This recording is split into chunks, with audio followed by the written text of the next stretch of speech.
पाठ्य पुस्तक प्रतिनिधि महिला एकांकी। इसके अंतर्गत हम आज तीसरी एकांकी देखने जा रहे हैं। एकांकी का शीर्षक है जान से प्यारे, अर्थात जो हमारी जान से हमें जो प्यारे होते हैं, वास्तविक रूप से ऐसा होता नहीं है, लेकिन यह जो है वह काल्पनिक घटनाओं के माध्यम से लेखिका ने क्या किया, मानवीय संबंधों में व्याप्त विसंगतियों को स्पष्ट करने की कोशिश यहाँ पर की गई है। इसकी जो लेखिका है वह है ममता कालिया। जैसे प्रत्येक एकांकी का शीर्षक और उनको लिखने वाली एकांकिका या महिला लेखिका है, उनका परिचय हमें देना आवश्यक है। तो हम जो है पहले पहल ममता कालिया जी के परिचय को देखेंगे, इस पश्चात हम जो है एकांकी का आरंभ करेंगे। तो ममता कालिया हिंदी की प्रसिद्ध कथाकार हैं। आपका जन्म सन 1940 में वृंदावन में हुआ, यह भी उत्तर प्रदेश में पड़ता है। आपने अंग्रेजी साहित्य में एमए की उपाधि प्राप्त की है, मतलब आप अंग्रेजी से स्नातकोत्तर की पढ़ाई आपने पूरी की है। कहानी और उपन्यास आपकी प्रिय विधा रही है। न केवल एकांकी बल्कि कहानी और उपन्यास भी इनके अत्यधिक प्रसिद्ध है। एकांकी साहित्य में भी आपका योगदान बहुमूल्य रहा है। आप न बदलेंगे, आत्मा अठन्नी का नाम है। आपकी छोटी लड़की, जाको राखे साइया, यहाँ रोना मना है आदि आपकी जो है चर्चित एकांकियां हैं। जैसे मैंने कहा कि प्रस्तुत एकांकी जान से प्यारे, जो कल्पना के आधार पर मानवीय संबंध या मानवीय स्नेह या प्यार, ये केवल ढोंग या ढकोसला है, इसी को उजागर करती हुई, ऐसी समस्या को व्यक्त करती हुई यह एकांकी है। एकांकी का शीर्षक ही है जान से प्यारे। जैसे हम अक्सर हमारे समाज में हमको सुनने को मिलता है कि आप बहुत अधिक मेरे प्रिय है, मैं आपको जो है बहुत चाहता हूँ, मेरी जान से भी चाहता हूँ। लेकिन जब जैसे ये कहा जाता है कि मैं तुम्हारे लिए जान दे दूंगा, यद्यपि कोई कहता है कि हाँ हाँ ठीक है आप जान दे दो, तो वो नहीं देगा। मैं पूरे दावे के साथ कह रहा हूँ, ये कहने के लिए, बोलने के लिए यह ठीक है, और इसी को आधार बनाकर यहाँ पर एकांकी लिखी गई है जान से प्यारी। तो सबसे पहले हम जो है इसमें जो पात्र है इसको हम देखेंगे।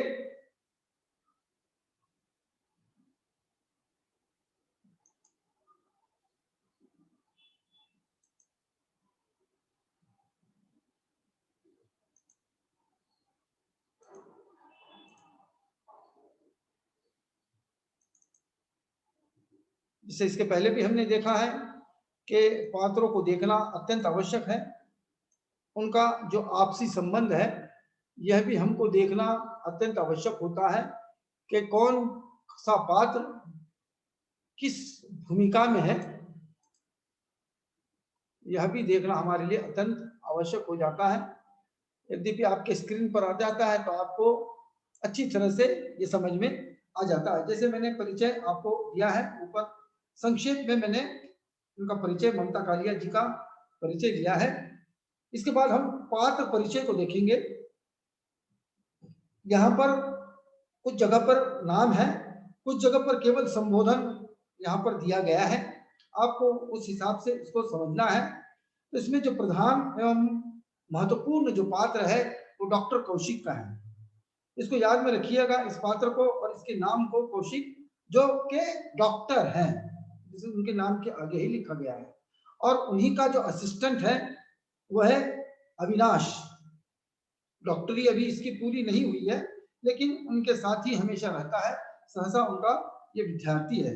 उसके बाद जैसे जैसे एकांकी की कथानक या एकांकी का कथानक आगे बढ़ता रहेगा, उसमें कई पात्र आएंगे जो केवल संबोधन मात्र से कहे जाएंगे। उसमें है पहला बेटा, दूसरा बेटा, जाहिर बात है पहला बेटा है, दूसरा बेटा भी है? एक बहू, दूसरी बहू, मतलब जो पहला बेटा है उसकी पत्नी है, दूसरा बेटा है उसकी पत्नी है, इसकी एक बहू, दूसरी बहू। उसके बाद छोटू, शायद उनका लड़का है, किशन, नवयुवक, नवयुवती, गिरजा। इस प्रकार के यह जो है पात्र है। ये पात्र एक साथ एक ही कथा में नहीं आएंगे, बल्कि छोटी छोटी 4 घटनाएं यहाँ पर बताई गई है, इस एकांकिका में बताई गई है, और हर एक पात्र केवल उसी घटना मात्र से संबंधित है। इसलिए हमारे लिए कोई परेशानी या समस्या हमारे लिए नहीं आती है। तो एकांकी देखिए आरंभ होती है इस तरह से, तो डॉक्टर जो कौशिक है, वो कौशिक जो है एक फॉर्मूला बना रहे हैं, एक दवा बना रहे हैं, एक ऐसी दवा या ऐसा मिश्रण या ऐसा रसायन वो बना रहे हैं कि उसमें मरा हुआ व्यक्ति भी फिर से जीवित होगा। ये कल्पना पर आधारित है, वास्तविक रूप में ऐसा नहीं होता। हाँ, जैसे सुनने को मिलता है कि अमेरिका में इस दृष्टिकोण से भी प्रयास जारी है, बहुत दिनों से वो सोच रहे हैं, इस दिशा में कार्य कर रहे हैं कि मृत व्यक्ति को भी जीवंत किया जाए, लेकिन आज तक ये संभव नहीं हो पाया है, क्योंकि ये तो ऊपर जो ईश्वर बैठा है उन्हीं को ये चैलेंज होगा। आज तक ये संभव नहीं हो पाया है, लेकिन कल्पना की गई है मानवीय रिश्तों को उजागर करने के लिए, या सहसा उनको बताने के लिए, दुनिया के सामने जो है उनको स्पष्ट करने के लिए एक कल्पना की गई है। तो डॉक्टर कौशिक जो है वह एक इस तरह से मिश्रण बना रहे हैं, जिसको लगाने से, जिसके पीने से कहो या जो भी है, उसके प्रयोग से, इस्तेमाल से मृत व्यक्ति भी जो है वो जीवित हो जाता है। इस प्रकार की एक घटना है। देखिए एकांकी का आरंभ होता है, कहाँ से आरंभ होता है कि मंच पर प्रकाश होता है। जैसे मैंने कहा कि जो भी एकांकी का आरंभ होगा, उस आरंभ में क्या है कि मंच पर, स्टेज पर जो है प्रकाश होता है। नौजवान वैज्ञानिक डॉक्टर कौशिक अपनी प्रयोगशाला में परीक्षण कर रहे हैं। डॉक्टर कौशिक जो है वो अपनी प्रयोगशाला में यहाँ पर क्या कर रहे हैं कि परीक्षण कर रहे हैं प्रयोगशाला में, मतलब जो लैब है बहुत सारी बड़ी जो है वो लैब है, और उसी इसमें क्या है यहाँ पर डॉक्टर साहब परीक्षण कर रहे हैं। क्या परीक्षण कर रहे हैं कि वो अपनी जो है वो दवा बना रहे हैं। कौन सी दवा? हमने कहा वो दवा जो है वो है कि मृत व्यक्ति को भी जीवित करने की यह दवा है। उनके आसपास माइक्रोस्कोप, बीकर वगैरह या और भी जैसी चीजें जो साइंसी एतबार से होती है, उस प्रकार की चीजें जो है वहां पर रखी हुई है। उनका सहयोगी अविनाश भी उनके साथ लगा हुआ है। एकाएक डॉक्टर कौशिक के चेहरे पर खुशी और उत्तेजना आती है, मतलब प्रयोगशाला है और वहां पर ये प्रयोग कर रहे हैं। बहुत दिन से ये प्रयोग चल रहा है, इस तरह का मिश्रण बनाने की कोशिश जो है डॉक्टर कौशिक कर रहा है, और अचानक सहसा वो बहुत खुश हो जाते हैं, हर्षित हो जाते हैं, जैसे उनका जो प्रयोग था वह कामयाब हो गया है। डॉक्टर अविनाश यूरेका, मैंने ढूंढ लिया। तुमने देखा अविनाश कैसे वो मरा हुआ कॉकरोच उस घोल में डालने के लिए अभी अभी जिंदा हो गया है। इसे वो कहते कि अभी अभी मैंने देखा, जैसे देखा, तुमने देखा है अविनाश वो जो घोल में जो है कॉकरोच जैसे डाला गया था, वो देखो अभी अभी जो है वो जिंदा हो गया है। अविनाश शंका से, नहीं, शायद वो कॉकरोच अभी पूरी तरह से मरा नहीं था, हो सकता है वो कॉकरोच जो है अभी बहुत दिन से बहुत देर तक रहता है ना, जीवंत रहता है, हो सकता है वो मरा नहीं होगा। डॉक्टर कोशिश करते, देखिए तुम्हें पता है उसे मरे हुए 6 घंटा हुए हैं, तुम्हें नहीं पता है उसको मरकर भी जो है वो 6 घंटे हो चुके हैं।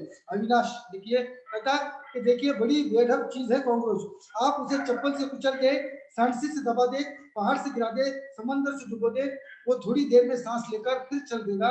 इन बातों का कोई वैज्ञानिक आधार नहीं है। लेकिन अविनाश इस बात को मानता नहीं है। वो कहता कि नहीं, ये कॉकरोच होती है ऐसे, जैसे हम भी देखते हैं ना कॉकरोच को मारते हैं, हमको लगता है वो मरा है, लेकिन वो मरता नहीं है, बल्कि कुछ देर तक रुक जाता है अपनी जगह पर और फिर चलने लगता है। कहता कि बड़ा अजीब हुआ, तो आपकी दवा का कोई असर जैसे नहीं हो गया है। आपने जो कॉकरोच पर ये जो प्रयोग किया है, ये प्रयोग मैं नहीं मानता कि आपका जो रसायन है वो काम कर गया है और वो कॉकरोच जीवंत हो गया है, क्योंकि कॉकरोच जो है होता ही ऐसा है। लेकिन कौशिक जो है उस अपने विद्यार्थी को मनाने लगते हैं कि नहीं, तुम नहीं जानते हो, तुम नहीं मानना चाहते हो, मेरे हाथ में नुस्खा आ गया है जिससे मरा हुआ जीव जी उठे। कौशिक खुश होकर कुर्सी से उठते हैं। हाँ हाँ हाँ, अब मैं जितना चाहूं यह सॉल्यूशन बनाकर निर्जीव प्राणियों को नया जीवन दे सकता हूँ। और डॉक्टर कौशिक जो है बहुत खुश हो जाते हैं, कहते तुम मानो नहीं मानो, लेकिन मैं जो है ये प्रूव करके बताऊंगा, ये साबित करके बताऊंगा कि निर्जीव मनुष्य भी जो है और जीवंत हो सकता है, फिर से जो है उसमें जान आ सकती है। अविनाश फिर भी संदेह है, उसको थोड़ा सा शक है, कहता पर कौन चाहेगा आपका ये नुस्खा, आपका जो नुस्खा है ये कौन चाहेगा, मुझे नहीं लगता कि ये दुनिया जो है आपका नुस्खा जो है आजमाएगी। तो कौशिक कहता तुम पूछते हो ना कौन, मैं कहता हूँ कौन नहीं चाहेगा, ये दुनिया में कौन चाहता है मरना, या कौन किसके रिश्तेदार चाहेंगे कि कोई मर गया है और वो फिर से जीवित होता है, ये तो अच्छी बात है ना, जीवन या जगत के लिए ये तो बहुत सुखद बात है, ये तो बहुत महत्वपूर्ण बात है ना। कहता कि कौन नहीं चाहेगा, हर कोई व्यक्ति चाहेगा कि अपना मृत रिश्तेदार जो है या मृत जो परिवार का सदस्य है वो फिर से जीवित हो उठे। वहां कैसे टूट जाते हैं लोग, बिखर जाते हैं। मैं पीड़ा की कराहती मानवता के लिए नया या नए जीवन का संदेश लाऊंगा। वो कहता कि नहीं, देखिए जब भी कोई मरता है तो कितनी पीड़ा होती है, कितने लोग दर्द से करारते हैं ना, मैं उस जगह पर जाकर एक नया जीवन, एक जीवन का नया संदेश जो है वो लेकर आ गया हूँ या लेकर आऊंगा। अविनाश फिर उनको देखता है, व्यंग्य से कहता है आप मृत्यु को चुनौती देंगे और जीवन और मृत्यु तो चिर सकते हैं। लेकिन अविनाश फिर भी अविनाश को संदेह है, विद्यार्थी को अच्छा कि मतलब आप मृत्यु को चुनौती देंगे, मैंने पहले ही कहा था कि आप मृत्यु को चुनौती दे रहे हैं कि कैसे तुम आओगे, है ना, क्योंकि जीवन और मृत्यु तो यह सत्य है। जीवन मतलब जिंदगी में जो भी आया है वो चला जाएगा, उसकी मृत्यु तो होगी ही, ये विधिवत लिखा हुआ है कि जो भी जीवन जिएगा वह मृत्यु को प्राप्त करेगा। मतलब जो भी इस सृष्टि में जीव आया है उसकी मृत्यु यह अटल है, वो मरेगा ही। तो कहते कि तुम क्या मुझे को तो उसी को चुनौती दे रहे हो। तो डॉक्टर कौशिक कहते देखिए जीवन है लेकिन मृत्यु नहीं, वो मैंने अपने इस कंपाउंड से सिद्ध कर दिया है। कहता हाँ जीवन ही सब कुछ है, अब मृत्यु कुछ नहीं है। मैंने इस सॉल्यूशन जो बनाया है, ये जो रसायन बनाया है, इससे यह स्पष्ट है कि अब जो है वो क्या है कि केवल अब जीवन ही है, कोई मृत्यु जो है नहीं है। तो फिर पासी बड़ा अखबार जो है वो कौशिक उठा लेते हैं और डॉक्टर कौशिक इसे उठाकर पन्ने पलटते हैं और चौथा पृष्ठ खोलकर अविनाश के आगे रख देते हैं, जिसे समाचार पत्र आया है उस समाचार पत्र को खोलते हैं, पढ़ते हैं और चौथा प्रश्न निकालते हैं। सहसा उस प्रश्न में अक्सर यह होता है कि कौन कहाँ मरा है, कब किसकी अंतिम विधि है, हाँ अंतिम यात्रा कब निकलेगी, क्या निकलेगी। शहर में जो जो भी मैंने आज आप भी अगर देखते होंगे, अखबार पढ़ते हैं होंगे, या संभवतः मैं तो कहता हूँ कि आप पढ़ते ही हैं, तो आप में अंदर के पृष्ठ पर या हर एक पेपर में अपनी एक जगह रखी गई है, जिसका भी मृत्यु होता है उस पर जो है पूरा लिखा होता है, उसका नाम पता वगैरह, कहाँ मरा है, क्या है, उसका अंतिम संस्कार कब होगा, उसको कितने लड़के लड़कियां हैं, ऐसी सब कुछ चीजें उसमें छपी होती है। तो कौशिक भी क्या करते हैं, उस अखबार को लेते हैं और चौथा पन्ना जो है तो अविनाश के सामने रख देते हैं। ये देखो रोज कितने हैं जिनके घर कोई ना कोई मर जाता है, कोई बीमारी से, कोई दुर्घटना से, या कोई यूं ही, कितने लोगों को ये रोते बिलखते छोड़ जाते हैं, उनके घर वाले द्वारा ये शोक समाचार पर कलेजा मुंह को आ जाता है। मैं इन सबको, इन सब के दुख को दूर करूंगा। वो जो है वो अविनाश से कहते हैं देखो इस समाचार पत्र में कितने लोग मरे हैं, कोई दुर्घटना से मरा है, कोई बीमारी से मरा है, कोई ऐसे ही जैसे मरा है, तो कितने परेशान हो जाते हैं उनके वहां के लोग, उनके रिश्तेदार जो है कितने परेशान हो जाते हैं परिवार के लोग। तो मैं जो है उनके दुखों को मैं दूर करूंगा, क्योंकि ये मेरे हाथ में इस प्रकार का जो है यह रसायन आ गया है। अविनाश के चेहरे पर मंद व्यंग्यपूर्ण मुस्कान है, लेकिन अविनाश हंस रहा है। तो कैसे संभव है कि मरा हुआ व्यक्ति को फिर से जागृत करना या जिंदा करना, ये तो थोड़ा सा मुश्किल कार्य है। लेकिन जैसे अब गुरु कह रहे हैं, अविनाश व्यंग्य से उसकी तो उनकी ओर देखता है, थोड़ा मुस्कुराता भी है। डॉक्टर कौशिक अपनी बात खत्म करके मुड़ते हैं और वह उनके पीछे पीछे जो है कंधे उचकाकर चलता है। अब जाहिर बात उनका गुरु है, उनके पीछे चल जाता है। अगला दिन घड़ी सुबह के 9 बज रही थी। देखिए अब ये फॉर्मूले की बात हो गई। अब दूसरे दिन जो अखबार पढ़ा है, दूसरे दिन अब उनको जाना है। सुबह में 9 बज रहे थे, डॉक्टर कौशिक के हाथों में अखबार है। चौथे पृष्ठ पर कई जगह निशान लगे हुए हैं, जहां पर भी इस तरह का विज्ञापन या इस तरह का समाचार छपा है कि यहाँ पर व्यक्ति का देहांत हो गया है, वहां पर उन्होंने निशान वगैरह उस अखबार में लगाए हैं। इन जगहों पर कोई ना कोई मर गया है, जिसके परिवार ने अखबार में शोक समाचार प्रकाशित किया है। डॉक्टर कौशिक दवाओं का ब्रीफकेस सूटकेस स्कूटर में रखते हैं। इस बीच अविनाश भी आ जाता है और डॉक्टर कौशिक जो है वो क्या करते हैं, अपना जो ब्रीफकेस है उसमें जो जिसमें दवा है, वो फार्मूला है जिसमें जिससे के मृत व्यक्ति जीवित होता है, वो सूटकेस रखकर जो है अपने स्कूटर में रख देते हैं। इतने में अविनाश भी जो है वहां पर आ जाता है और ये दोनों भी जो है वो तो चले कहकर जो है वो अविनाश जो है अब उनको मानना ही कहता हाँ हाँ ठीक है चले। डॉक्टर कौशिक, आज सुहानी सुबह है और हम एक महान काम पर निकल रहे हैं। अविनाश, अपना यह लेकिन लेकिन यही घर पर छोड़ चलो। देखिए अब ये कोई प्रश्न जो है तुम मत पूछो। अब हम सुबह सुबह एक नई सुबह है, एक नई उमंग है, एक नया विश्वास है, हा? एक नया नई शुभ घड़ी है और इस शुभ अवसर पर हम जो है घर से निकले हैं। इसलिए किंतु परंतु तुम कैसे क्या इस तरह के प्रश्न जो है अब हमसे पूछो लो, पूछना भी नहीं है।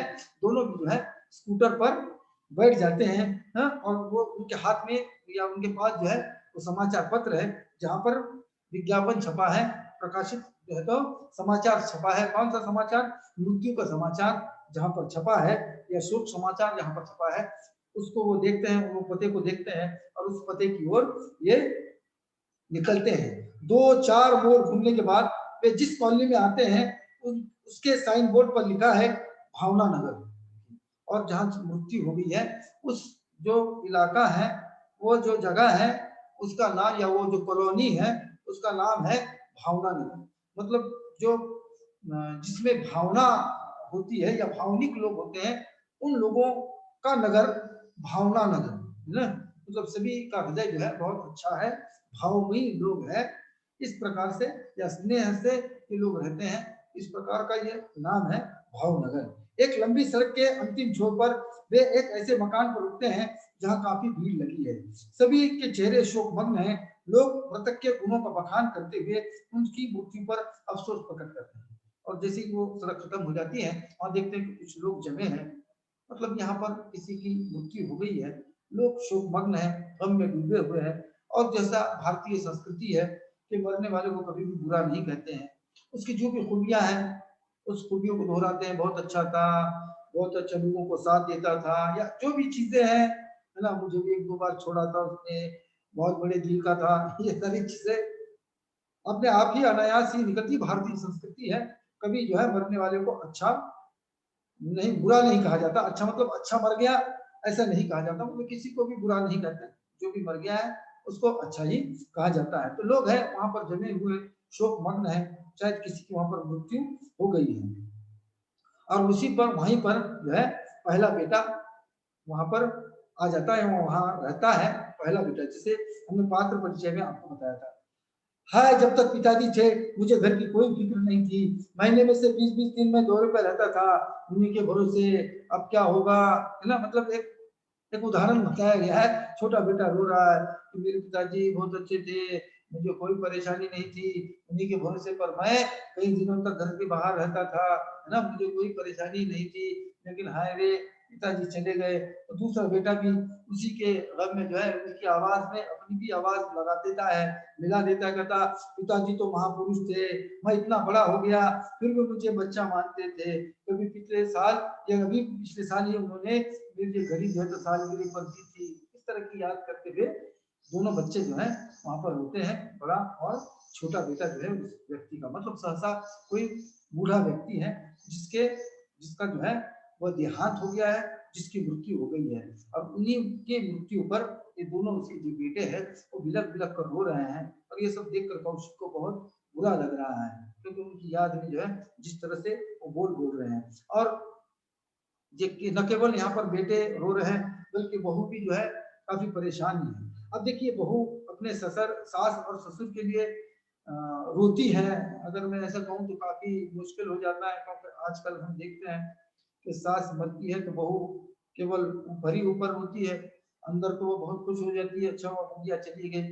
लेकिन समाज मान्यता नहीं देता है, और लोगों को भी तो बताना है कि कितना प्यार करते थे अपने ससुर से या सास से, है ना। अब वो ही मर गए तो लोगों को तो बताना है, छाती पीटना है कि हाँ बहुत बुरा हुआ, चली गई अम्मा, मेरे लिए माही थी, है ना।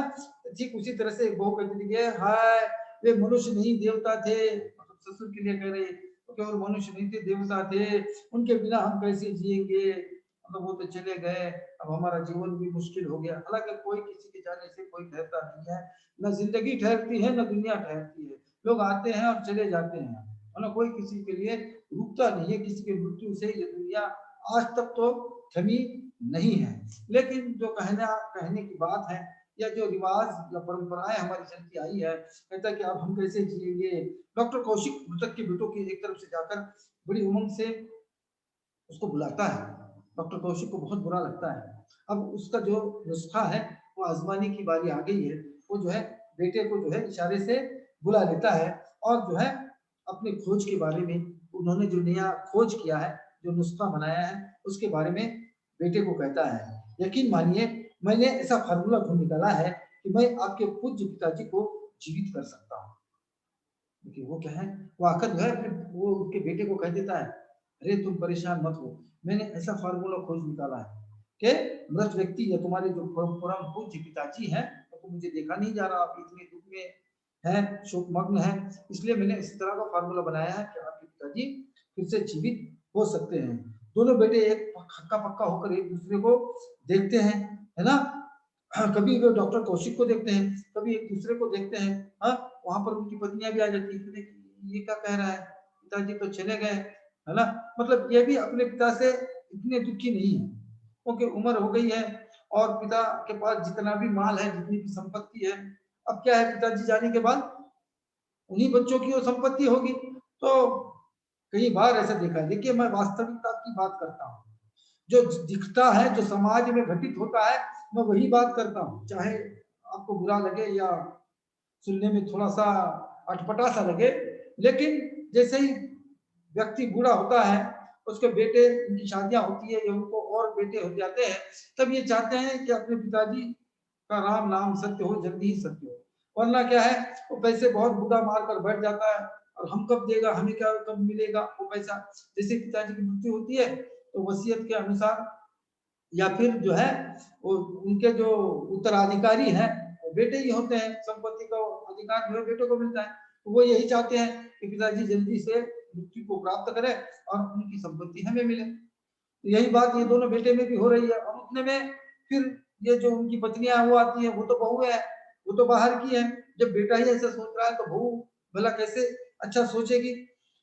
तो दोनों पत्नियां दिखी एक साथ, क्यों जी ऐसे खड़े खड़े, क्या है, सारा काम पड़ा है, ऐसी क्या क्यों खड़े हो, ये कौन है ना, यहाँ क्यों खड़े हैं? अरे सारा काम पड़ा है, मतलब अंतिम जो कार्य होता है, देखिए उसमें भी बहुत वो काम कह रहे हैं उनको का, मतलब जैसे गाड़ियां लाना, वो लोगों को कहना, या फिर फूल मालाएं वगैरह लेकर आना है, लकड़ियां वगैरह, वो सब, ये सब कुछ चीजें देखनी पड़ती। तो कहती कि सब सब सामान वगैरह इतना बड़ा काम पड़ा है।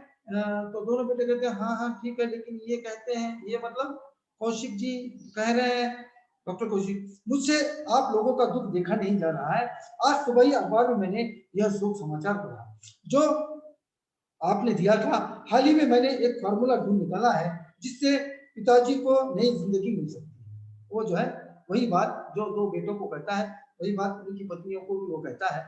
मतलब उस परम पूज्य पिताजी की बहुओं को, दोनों बहुओं को वो कहता है कि मैंने ऐसा नुस्खा खोज निकाला है, तुमने जो शोक समाचार दिया था उसके लिए ही मैं आया हूँ, तब तुम्हारे ससुर जो है फिर से जिंदा हो सकते हैं। एक पति, ना बाबा जाने क्या कीमत मांग बैठेंगे, नहीं नहीं हमको नहीं चाहिए, हाँ तुम तो कितना पैसा मांगे उसके। हालांकि इनको जो है उनका इलाज करवाना नहीं, इलाज मतलब क्या है, वो नुस्खा जो है आजमाना नहीं है डॉक्टर कौशिक, इसके बदले में मैं आपसे कोई टूटी कौड़ी भी नहीं लूंगा, इसकी कामयाबी मेरी कीमत है। ये नुस्खा जो है केवल कामयाब हो जाए, यही मेरी जो है फीस होगी, मैं कोई तुम्हारे से पैसा वगैरह नहीं लूंगा। लेकिन ये तो बहाना था उस बहू का, तो आप तो पैसे मांगेंगे, मतलब उनको जो है ये ये नुस्खा जो है आजमाना या फार्मूला आजमाना नहीं है। पहला बेटा देखिए फिर दबे स्वर से अपने भाई से कहता है, पिताजी की वसीयतनामा देख लिया, कोई कसर तो नहीं है? फिर धीरे से जो है अपने दूसरे भाई को कहता है, पहला बेटा है ना, तो दूसरे भाई को कहता, पिताजी ने जो वसीयत लिख कर गए हैं ना, वसीयत लिखनी होती है कि मेरा उत्तराधिकारी कौन है, या मेरी जो भी संपत्ति है। बहुत सारे लोग जीते जी जो है वो लिख देते हैं, जब अंतिम समय आ जाता है व्यक्ति का तो उस समय वो वसीयत कर देता है, अर्थात अधिकार पत्र लिखता है कि मेरे बाद संपत्ति पर मेरा उत्तराधिकारी कौन होगा या उसका अधिकारी कौन होगा। तो बेटा कहता है दूसरे भाई को कि देखा है पिताजी ने वसीयत तो बरोबर कर दी है ना, ठीक ठाक कर दी है ना, कोई कसर तो नहीं है? दूसरा बेटा कहता, हाँ हाँ मैंने पहले ही देख लिया है, वसीयतनामा तंदुरुस्त है, दुरुस्त है, इसमें कोई परेशानी नहीं है। अब सभी जो संपत्ति है उसके मालिक अब हम ही हैं। पहला बेटा, लेन देन निपटा दिए गए, जितने भी लेन देन था वो सब निपट गया? तो हाँ हाँ सब निपटा गए हैं, बेचारे जब जा रहे थे सभी का लेना देना जो है उन्होंने कर दिया है, अब जितनी भी संपत्ति बची है उसके हम ही अधिकारी है। पहला बेटा फिर क्या, दोनों लड़के डॉक्टर कौशिक की तरफ मुखातिब होते हैं, उनकी पत्नियां उग्र विरोध से डॉक्टर कौशिक को देख रही है। पहला बेटा देखिए आता है, दोनों भी पत्नियां उनकी परेशान है, कहते कि जब तक ससुर थे हमको घर पर ही बैठना पड़ता था, हमको पैसा वगैरह नहीं मिलता था या संपत्ति नहीं मिलती थी, इतनी संपत्ति होकर क्या फायदा का, हम जीवन कैसे जिए। और अब जब हमारे लिए स्वर्ण दिन आ रहे हैं, पिताजी चले गए, अब हमारा ही अधिकार चलेगा, कोई रोकने वाला टोकने वाला नहीं है, है ना? ये डॉक्टर क्या लाए, नई मुसीबत लाया है, हा? तो दोनों जो है उस डॉक्टर को घूर कर देख रही है। तो पहला बेटा देखिए फिर भी डॉक्टर कौशिक के पास जाता है, ऐसा है डॉक्टर साहब, आपकी बात मानकर हमें बड़ा हर्ष होता, लेकिन आप जानते हैं बड़ा नाजुक मामला है, दोनों छोटे भाई विदेश में हैं और उन्हें जो है तार भेज दिया है, वे आकर कितना बिगड़ेंगे, उनके हजारों डॉलर मिट्टी में मिल जाएंगे। वो बता गया, हाँ तुम्हारी बात ठीक है, लेकिन क्या है, दो और भाई है मेरे जो विदेश में रहते हैं और उनको हमने समझा भी दिया है, तार भेज दिया है, वो वहां से निकले हैं, अब वहां से आएंगे और देखेंगे कि पिताजी जिंदा है या जीवित हो गए हैं, वो वहां से आएंगे, कितना खर्चा होता है, लाखों रुपए जो है वह मिट्टी में मिल जाएंगे, लाखों डॉलर। तो ये बात तो अच्छी नहीं है, मतलब पिताजी के जीवन से बड़ा जो है ये बड़ी बात उनके लिए संपत्ति या पैसा है। और आजकल हम देखते हैं कि सबसे बड़ा जो है वह आज रुपया हो गया है ना, कहावत भी है, तो आज जिसके पास माल है उसी की चलती है। तो कहता है कि इतना बड़ा पैसा खर्च करके आएंगे तो वो तो बिगड़ेंगे ही, क्या आकर देखेंगे कि पिताजी यहाँ तो जीवित है।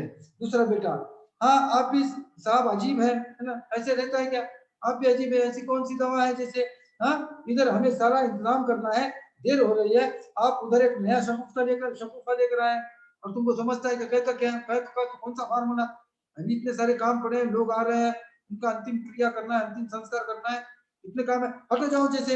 हाँ तभी 16 साल का एक बड़ा लड़का बाहर आकर उत्तेजित आवाज में कहता है, तभी उनका जो बेटा है पहले बेटे का वो आकर, अर्थात उसका नाम छोटू है, तो छोटू आकर कहता है, देखिए पापा पापा गेंदे के फूल आ गए हैं, फूल वाले को 200 रुपये दीजिएगा। कहता कि गेंदे फूल, गेंदा है झंडू का जो फूल होता है उसको गेंदा कहते हैं। तो खैर वो कहता है कि गेंदे के फूल वाला मैं लेकर आया, माला वाला लगेगी ना उस पार्थिव शरीर पर डालने के लिए, तो जब मैंने फूल वगैरह लेकर, मतलब अब पूरा इंतजाम हो गया है, अब पीछे हटना नहीं है, जैसे कोई शादी वगैरह होती है उस तरह से ये कहते हैं कि नहीं नहीं हमारा फार्मूला नहीं चाहिए कौशिक जी, अब ये सब तैयारी हो गई है, मतलब किसी भी कीमत पर वो जो है पिताजी को जीवित रखना, जीवित करना नहीं चाह रहे हैं। उसके कारण क्या है, लालसा, स्वार्थ, संपत्ति, ये जो है ये सभी माया मोह जिसे हम कहते हैं, उसने ये आकर कहते हैं कौशिक को जैसे ये जो है जीवित रखना या फिर से जीवित जो है अपने पिताजी को करना नहीं चाह रहे हैं। एक ट्रक आकर घर के सामने खड़ा हो जाता है, उसमें से घर का एक सदस्य अंदर जाता है, किशन जो उसका मित्र है वो आया है, सुरेश बड़ी मुश्किल से ट्रक का इंतजाम किया है, बहुत मुश्किल से मिली है, मतलब पहले तो वो आ नहीं रहा था, मैंने कुछ 1100 रुपये उसने कहा है, आधे एडवांस दिए तब जाकर ये ट्रक मिली है, मतलब ये अंतिम क्रिया के लिए भी काफी जद्दोजहद करनी पड़ी है। और ये है डॉक्टर कौशिक कह रहे हैं कि मरा हुआ व्यक्ति जो पिताजी है फिर से जीवित करेंगे, ऐसे थोड़ी होता है जैसे कहते हैं। तो एक बाहर से फिर एक अन्य आदमी आता है, सामान्य व्यक्ति है जिसका नाम वगैरह कुछ नहीं दिया है, अपने आज अखबार में किराए पर कमरा देने का जो इश्तिहार दिया है उसी सिलसिले में आया, उतने में जो है वहां पर एक आदमी भी आकर टपक जाता है और क्या कहता है वो कहता है कि आपने अखबार में इश्तिहार दिया था, एक कमरा किराए पर देना है। मतलब अभी पिताजी का अंतिम संस्कार भी नहीं किया गया, तब तक इन्होंने विज्ञापन भी दे दिया है कि एक कमरा खाली है। किसका कमरा खाली है? जी हाँ, वही पिताजी का कमरा। जो अब वो चले गए, अब वो पिताजी के कमरे की क्या जरूरत नहीं है। अभी तो अंतिम संस्कार होना है, तभी वो एक व्यक्ति भी वहां पर आ गया है, कहता कि तुमने इश्तिहार दिया था ना, कमरा है किराए पर, इसलिए जैसे मैं आया हूँ। दोनों भाई कौशिक की ओर और फिर समस्त इंतजाम की ओर उलझन भरी नजर से जाते हैं। क्या करें, जैसी भंगिमा बनाकर सिर पर हाथ रख लेते हैं। तभी कुछ और मेहमान अंदर घुसते हैं और एक बार हाय पिताजी करके विलाप शुरू हो जाता है। बड़ा लड़का हाथ जोड़कर डॉक्टर कौशिक को स्कूटर तक पहुंचा देता है। और जैसे जैसे ही लोग आते हैं, अब लोग क्या कहेंगे, इनको कुछ है या नहीं, है ना, इनको गम हुआ नहीं है, तो उनको बताने के लिए हाय पिताजी अच्छे थे, है ना, इस तरह से कहते हैं। और जो बड़ा बेटा है वो डॉक्टर कौशिक को जो है स्कूटर तक लाकर छोड़ देता है, मतलब उसको जो है प्रणाम करता है कि जाइए डॉक्टर साहब, है ना, इस तरह की कोई चीजें हमको नहीं चाहिए। यहाँ पर यह एक घटना बताई गई है कि किस तरह से एक लड़का मतलब बच्चों के पिताजी या यहाँ पर किसी औरत या लड़की मैं कहूँगा उनकी उनके ससुर का इंतकाल होता है। मतलब उम्र दराज व्यक्ति का, वृद्ध व्यक्ति का यहाँ पर निधन होता है और उनकी बहुएं और बेटे किस तरह से डॉक्टर कौशिक का विरोध करते हैं और फिर हम कहते हैं कि जान से प्यारे। हालांकि ऐसा कुछ भी नहीं होता है। दोनों कहते हैं, दोनों बेटे या बहुएं कहती है कि हाय पिताजी कितने अच्छे थे, मेरे ससुर कितने अच्छे थे, हमको अब हम कैसे जिएंगे, वो हमारी जान से प्यारे थे। लेकिन जान से प्यारा यहाँ पर कुछ नहीं है, केवल संपत्ति, केवल लालसा, केवल जो है लोभ है, यहाँ पर आकर रुकते हैं। और भी कुछ एक घटनाएं इस एकांकी में दी है जो संभवतः अगले पीरियड में हम ले लेंगे। यहाँ पर आकर हम रुकते हैं, इसके बाद की जो एकांकी है वह हम अगले पीरियड में ले लेंगे। घर पर रहिए, सुरक्षित रहिए, मुझे दीजिएगा इजाजत। धन्यवाद।